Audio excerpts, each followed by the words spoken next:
उत्तर आया, आप सब उससे सहमत हो गए। उत्तर यह था कि मैं गुरुदेव से कहता, हे गुरुदेव, आज कुटिया पर ठाकुर जी आए हैं, मैं अकेला प्रणाम नहीं करूंगा, आप मेरे साथ आ जाओ, दोनों एक साथ ठाकुर जी को वंदन करेंगे, या थाल आप ले लीजिए, मैं देख के दर्शन करूंगा, आप प्रणाम करो, आप वंदन करो, आप आरती उतारो। हमारी बात पर तो आपने ताली बजा दी, लेकिन सहजो भाई की सुनो।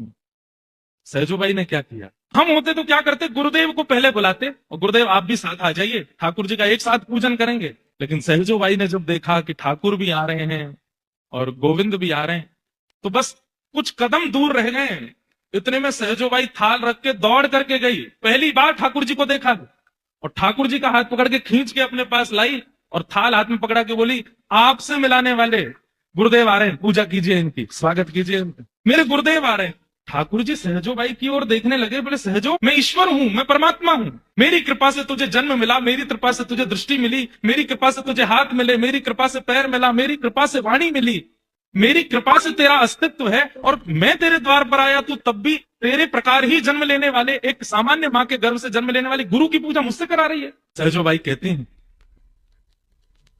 हे नाथ, आंख आपने दी, पर इन आंखों से देखना किसको चाहिए, ये तो गुरु ने बताया। हाथ आपने दिए, पर इन हाथों से सेवा किसकी करें, ये तो गुरु ने सिखाया।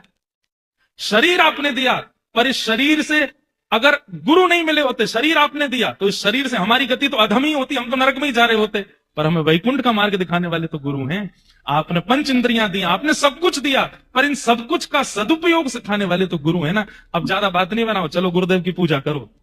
ठाकुर जी के नेत्र सजल हो गए, और पहली बार इतिहास में ऐसा हुआ, शिष्य बगल में खड़ा है, गुरुदेव सामने खड़े और ठाकुर जी दोनों की आरती उतार सहजो भाई। और तब सहजो भाई ने एक पद गाया, वो पद कल से ही, जब से मैंने दद्दा जी का रूप देखा है और जब से इनके समस्त शिष्य परिकर को मैं देख रहा हूं, तब से ये पद मेरे मन में आ रहा है बार बार। सहजो भाई गाती हैं अपने गुरुदेव के लिए। और एक अभी आगे तो बहुत लीला हुई, अंदर घर में गए तो फिर वहां होड़ लगी, एक आसन लगाया, ठाकुर जी बोले मैं बैठूंगा। सहजो भाई बोले, एक बात कहूं? ठाकुर जी बोले, हाँ बोलो। आपको बुलाया था क्या मैंने? आप बिना निमंत्रण के आए हो, आसन तो निमंत्रित व्यक्ति के लिए लगाया गया है, तो गुरु जी बैठेंगे, गुरुदेव को बैठा दिया। और तब सहजो बाई ने अपने गुरु को केंद्र में लेकर के पद गाया।